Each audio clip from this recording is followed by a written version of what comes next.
क्या मतलब, आप कहना क्या चाहते हैं? मुझे कुछ समझ नहीं आ रहा। दामियार ने हमारी इज़ा के साथ, लेकिन इज़ा तो गिरी थी ना वहाँ से। ज़बर तो खामोश बैठा रहा, लेकिन ज़रान एक के बाद एक सवाल कर रहा था। उसे किसी चीज़ का होश नहीं था कि बारिक उस पर केस करना चाहता है या दादी को लेकर वो क्या सोचते हैं। उसको बस ये जानना था कि आखिर उस दिन हुआ क्या था और इज़ा ने ये बात किसी को बताई क्यों नहीं। इज़ा गिरी नहीं थी, बल्कि इज़ा ने खुदकुशी करने की कोशिश की थी। उस दरिंदे से अपनी इज़्ज़त बचाने के लिए वो जानबूझकर बालकनी से नीचे कूदी थी। इज़ा ने यह बात दादी की तबीयत की वजह से किसी को नहीं बताई थी, क्योंकि वो नहीं चाहती थी कि दादी को कुछ हो। और इस बात पर दामियार और शेर हो गया। वो आज़ादी से हमारे घर आ रहा था, हम सबके बीच बैठ रहा था, खाना खा रहा था, इंजॉय कर रहा था, हमारी जबकि हमारी बहन अजियत में थी। ज़रान, मैं तुम्हारा गुस्सा समझ सकता हूँ, मैं जानता हूँ इस वक्त तुम्हारी सोच क्या है, लेकिन तुमने समझना है कि इस वक्त हमने चीज़ों को हैंडल किस तरह करना है, गुस्सा करके या फिर दामियार को मार पीट करके। हम इस मसले का हल तो नहीं निकाल सकते ना। इस मसले का हल बस एक यही है, और वो ये है कि दामियार को उसके किए की सज़ा मिले, ताकि आने वाली ज़िंदगी में उसे हिदायत मिल जाए। मैं जानता हूँ हमारी बहन का नाम बाहर आएगा, हो सकता है हमारी बदनामी भी हो, लेकिन अपनी बहन की खातिर हम इस बदनामी को भी कबूल कर लेंगे, क्योंकि हम लोगों को अपनी बहन की खुशी से ज़्यादा कुछ भी अजीज़ नहीं। और ये सब कुछ बहुत मुश्किल होने वाला है।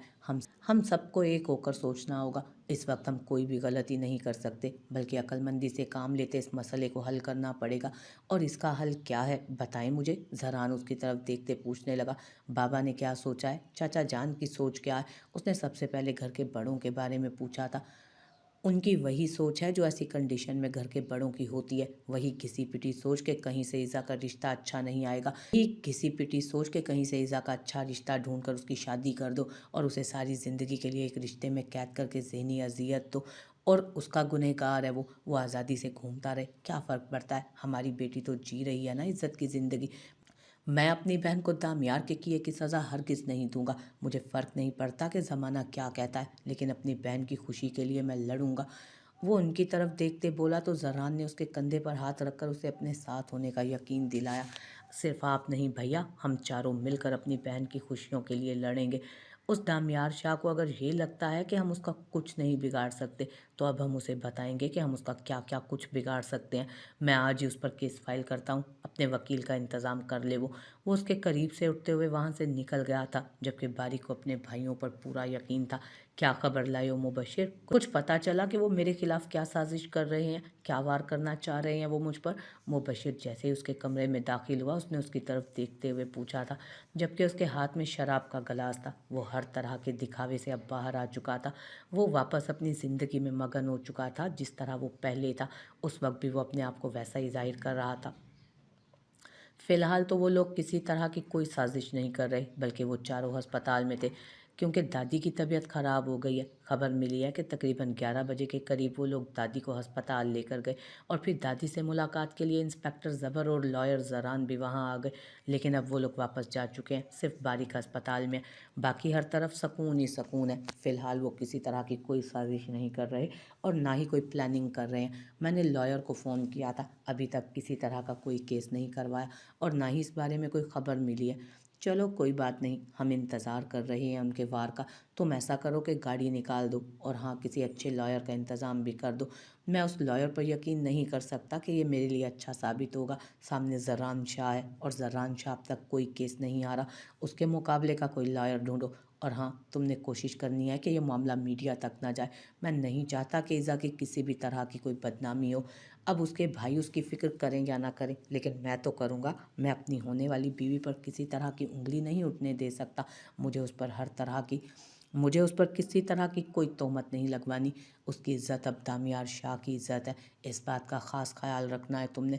उस पर किसी तरह का कोई सवाल ना आए, और ना ही वो मीडिया में आए। बेशक उसके भाई उसे मीडिया तक लाने की कोशिश करेंगे, लेकिन तुमने ख्याल रखना है। बल्कि ख्याल भी क्या रखना है, मैं सब कुछ पहले ही हैंडल कर लूँगा। लेकिन जब तक मैं कुछ करता हूँ, तब तक तुम्हारी तरफ से कोई गलती नहीं होनी चाहिए। वो मुबशिर को देखते बोल रहा था, मैं कोई गलती नहीं करूँगा, आप फिक्र मत करें। लेकिन गाड़ी निकालने के लिए क्यों कहा आपने? आप कहीं जाने के बारे में सोच रहे हैं? अभी थोड़ी देर पहले आप कह रहे थे कि आपका कहीं जाने का इरादा नहीं है। उसने उसकी तरफ देखते पूछा, मेरी दादी अस्पताल में बीमार पड़ी है, मुझे उसे देखने जाना चाहिए ना, किस हाल में होंगी। अपने पोते की हकीकत जानकर बेचारी अस्पताल पहुंची हैं या किसी और वजह से, पता तो करना चाहिए ना। और तुम नहीं जानते हो, इज़ा को अपने पास लाने के लिए दादी मेरी बहुत बड़ी पावर साबित हो सकती हैं, वो किसी प्लानिंग के तहत बोला। जबकि मुबशिर बिना कुछ कहे कमरे से बाहर निकल गया था। उसकी मजबूरी थी कि वो कुछ भी सही करे या गलत, उसे उसका साथ देना था, क्योंकि वो उसका नमक हलाल था और वो यहाँ अपने नमक की कीमत चुका रहा था। वो हरगिज़ उसके खिलाफ नहीं जा सकता था। अपना गुस्सा, अपनी नाराज़गी वो सिर्फ खुद तक महदूद रखता था, क्योंकि वो जानता था कि दामियार को कोई फ़र्क नहीं पड़ता उसके होने ना होने से। दादी को होश आ चुका था, जबकि सबसे पहले बारिक ने ही दादी के पास कमरे में हाज़िरी दी थी। दादी अब ठीक हैं। वो उनके पास बैठते हुए उनके हाथ को अपने हाथों में ले चुका। पता नहीं तबीयत ख़राब हो गई थी, अब ठीक हूँ, घर ले चलो मुझे, उन्होंने उसकी तरफ देखते हुए कहा। बारिक थोड़ा हैरान हुआ। दादी ने दामियार के बारे में कोई बात नहीं की थी। क्या उन्हें दामियार के बारे में पता नहीं था? जी दादी, मैं आपको ले चलूँगा, लेकिन थोड़ी देर बाद। मेरा मतलब है, डॉक्टर ने कहा था कि 8 घंटों तक आपको यहीं रहना होगा, जब तक उनकी दवाइयाँ असर नहीं कर जाती, उसने सुकून से उन्हें समझाया। तुझे पता है ना, मुझे ऐसी जगह बिल्कुल भी पसंद नहीं है। सुकून तो सिर्फ घर में ही मिलता है मुझे, घर ही लेकर चल, डॉक्टर से बात कर, यहाँ मेरी तबीयत और ख़राब हो जाएगी, उन्होंने उसे समझाते हुए कहा। जबकि दादी को इतना नॉर्मल अंदाज में बातें करते पा उसे यही लगा कि दादी की तबीयत किसी झटके या फिर दामियार की हकीकत पता लगने की वजह से ख़राब नहीं हुई। शायद दादी की तबीयत ठीक थी ही नहीं। कल वलीमे के बाद उन्हें बहुत थकावट भी हो गई थी। हो सकता है कि दादी उस बारे में कुछ भी ना सुन चुकी हों और ना ही उन्हें कुछ पता हो। अगर ऐसा हुआ तो फिर उनके लिए मसला बन सकता था। दादी, मैं आपके डिस्चार्ज पेपर तैयार करवाता हूँ, आप तब तक आराम करें, मैं थोड़ी देर में आपको घर वापस ले जाऊँगा। वो परेशानी से कुछ सोचता उनके करीब से उठा। हाँ ठीक है, जल्दी ले जा, जल्दी आना, मैं कब तक यहाँ इस कमरे में अकेली पड़ी रहूँगी। वो उसे देखते हुए बोली। जी जी दादी, मैं बस अभी पेपर्स तैयार करवा के आता हूँ, आप तब तक आराम करें, पेपर बनवाने में 15-20 मिनट तो लग ही जाएंगे, मैं जल्दी वापस आ जाऊँगा, वो कहते हुए कमरे से निकला था। दादी काफ़ी देर से उसके आने का इंतज़ार कर रही थी। न जाने बारिक कहाँ रह गया था कि अब तक उन्हें लेने नहीं आया था। शायद पेपर बनवाने में ज़्यादा वक्त लग गया था। वो इसी सोच में गुम बेड पर बैठी हुई थी जब अचानक कमरे का दरवाज़ा खुला और दामियार अंदर दाखिल हुआ।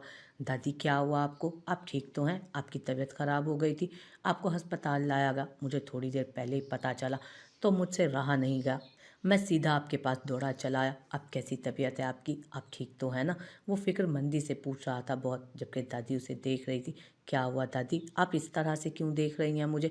अच्छा, अब समझा, तो आपके पोतों ने आपको सब कुछ बता दिया और आपने उस झूठे इल्ज़ाम को सच समझकर मुझे गुनाहगार ठहरा दिया।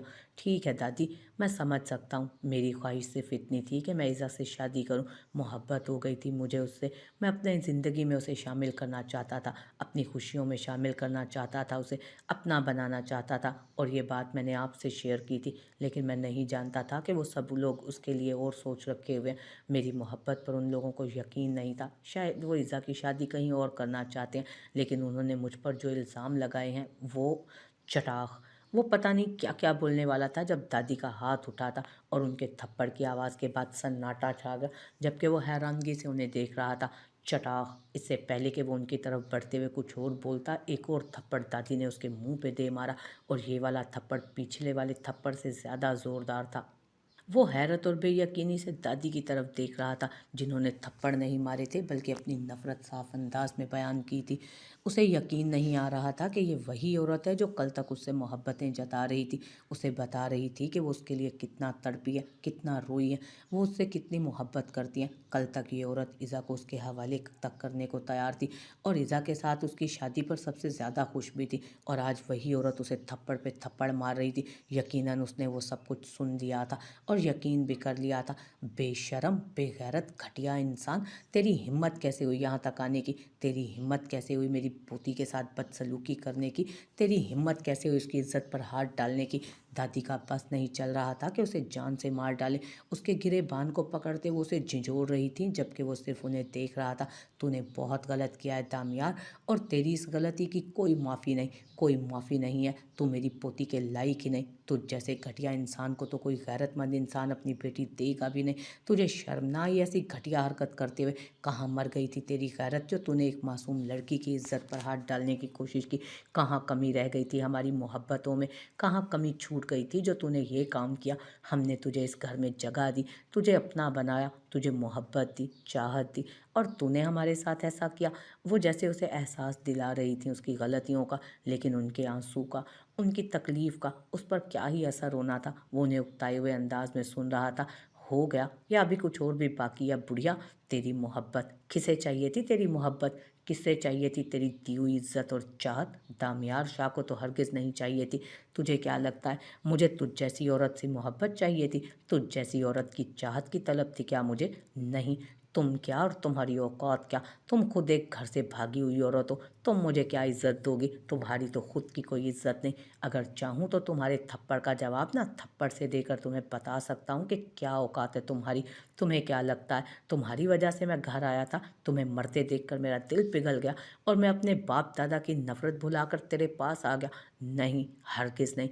तुम्हारे लिए नहीं, इज़ा के लिए आया था मैं वहाँ। और यहाँ पे और यहाँ यहाँ भी मैं उसी के लिए आया हूँ, ना कि तेरे लिए। और मैं पीछे तो हरगिज़ नहीं हटूँगा। उस लड़की को हासिल करना मेरी ज़िंदगी का अव्वलीन मकसद है, जिसे मैं पूरा करके रहूँगा। वो लड़की मेरी अमानत है तुम लोगों के पास। याद रखना ये बात। तुमसे ना मुझे कल मोहब्बत थी और ना ही आने वाले कल में कभी होगी। कोई मतलब नहीं है मुझे तुमसे। तुम्हारी ज़ात से नफ़रत है मुझे। तुमसे बेइंतहा नफ़रत है। मैं कोई तुम्हारे प्यार में पागल होकर नहीं आया था तुम लोगों के घर, बल्कि मैं उस लड़की के लिए आया था क्योंकि हासिल करना चाहता था मैं उसे। और वो दिन दूर नहीं जब मैं उसे हासिल कर लूँगा और तुम लोग बेबस खड़े रहोगे, कुछ नहीं कर पाओगे तुम लोग। याद रखना दामियार शाह बहुत जल्द तुम लोगों पर ऐसा वार करेगा, ऐसा वार करेगा ना कि बेबसी से तमाशा देखने के अलावा कुछ नहीं कर पाओगे तुम और तुम्हारे चारों पोते। तैयार हो जाओ, अपने चारों पोतों को भी तैयार हो जाओ और अपने चारों पोतों को भी तैयार कर लो, क्योंकि बहुत जल्द तुम पर एक ऐसी कयामत आने वाली है कि सिवाय हाथ मलने के कुछ ना कर पाओगे तुम लोग। वो उसे देखते हुए बोल रहा था जबकि दादी के लबों पर एक तल्ख सी मुस्कुराहट आई थी और उनकी मुस्कुराहट देखकर वो उलझा था। उसे लगा था बुढ़िया अभी दिल थाम कर बैठ जाएगी, लेकिन नहीं। क्या हुआ? अभी तक यकीन नहीं आ रहा या किसी ख्वाब के ज़ेरे असर खुद को सोच सोच कर मुस्कुरा रही हो बातों को? वो हैरानगी से उसे देखते हुए पूछे बिना नहीं रह सका था, जबकि दादी के लबों पर अब भी मुस्कुराहट थी, जैसे उसकी सारी बातें उन्होंने सुनी ही ना हो, किसी चीज़ का असर ही ना लिया हो। तुम्हें पता है दामियार शाह, मुझे तुमसे ऐसी ही उम्मीद थी, क्योंकि मैं सांप को दूध पिला रही थी और मैं जानती थी कि सांप को ही दूध पिला रही हूँ, मैं सांप की नस्ल को परवान चढ़ा रही हूँ। मैंने कैसे सोच लिया, अरे जिसकी नस्ल ही ऐसी है, जिसके बाप दादा ही घटिया हैं, वो खुद कैसे नेक हो सकता है? तुम जब पहली दफ़ा मुझसे मिलने आए थे ना, तब ये खून तुम्हें सीने से लगाने को मचल उठा था। मेरा खून मुझसे ये करवाने पर मजबूर हो गया। मैं चाहती थी मैं तुम्हें अपने सीने से लगाऊं, तुम्हें प्यार करूं। जो प्यार मैं अपने चारों पोतों से करती हूँ ना, वो तुम्हें भी दूं, वो मोहब्बत तुमसे भी करूं। लेकिन मैं भूल कैसे गई कि तुम एक घटिया दादा के घटिया पोते और घटिया बाप के घटिया बेटे हो। जब दादा जिसका ऐसा था तो उसका पोता कैसा होगा? तुमसे कोई शिकायत नहीं बेटा, ना तुमसे कोई गिला है मुझे। ये सब तुम्हारे खून की गलती है, गंदी परवरिश की गलती। तुम्हारी माँ जो खुद सारी ज़िंदगी कोठों पर नाचती रही, अपना जिस्म लोगों को पेश करती रही, उसकी औलाद कैसी होगी मुझे खुद समझ जाना चाहिए था। अरे तुम्हें अपने घर बुलाकर गलती मैंने ही की, सारा कसूर मेरा है, गुनाहगार तो मैं हूँ। मुझे उस दिन तुम्हारे दादा को छोड़कर आना ही नहीं चाहिए था। अगर मैं अपनी किस्मत खुदा की रज़ा समझकर कबूल कर लेती और उस घर से निकलकर अपने बाप दादा के दर पर ना आती, तो तुम्हारा दादा मुझे कभी तलाक ना देता। हाँ, बिल्कुल सही सुना तुमने। मैं उस दिन भागकर अपने बाप दादा के घर आई थी, किसी आशिक के साथ गायब नहीं हुई थी। तुम्हारा बाप तुम्हें मेरे बाप के घर से ही छीन कर गया था। लेकिन फ़िक्र मत करो, मैं तुम्हें ये नहीं कहूँगी कि मुझ पर यकीन करो। तुम जिस पर नस्ल दर नस्ल यकीन करते आए हो ना, उसी पर यकीन कायम रखो, क्योंकि मुझे तुम्हारे यकीन की ज़रूरत भी नहीं। हाँ, लेकिन काश मैं तुम्हारे बाप की परवरिश कर पाती। यकीन करो, तुम्हारा बाप एक अच्छा इंसान होता और वो एक बाइज़्ज़त बाअखलाक पर्दादार औरत को अपनी ज़िंदगी में शामिल करता, और तुम जैसी नाफरमान औलाद उसके नसीब में तो ना लिखी होती। तुम्हारा कोई कसूर नहीं है बेटा, ये तुम्हारी नस्ल का कसूर है, तुम्हारे अंदर बहते खून का कसूर है जो तुम सब ये सब कुछ करवाता है। तुम बेगुनाह हो। तुम्हारे अंदर ये जो गंदा खून है ना, ये गुनाहगार है। असल फसाद की जड़ ये खून असल फसाद की जड़ ये खून है।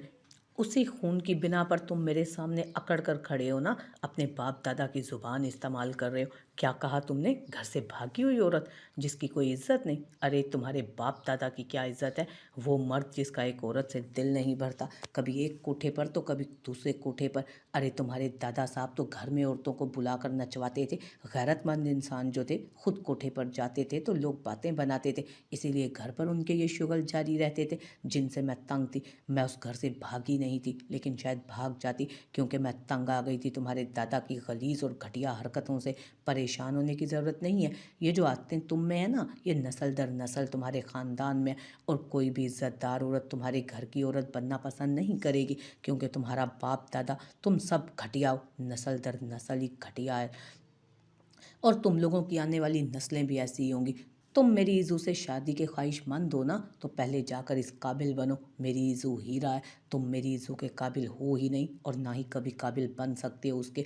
वो अभी बोल ही रही थी कि नर्स आ गई, मैम आपको लेकर चलना है, बारीक सर बाहर आपका इंतज़ार कर रहे हैं। नर्स उनके करीब आते बोली, जबकि वो नर्स उनका हाथ थामे आहिस्ता आहिस्ता चलती वहाँ से बाहर निकल गई, जबकि दामियार वहीं सुर्ख आँखें लिए उन्हें गुस्से से जाते हुए देख रहा था।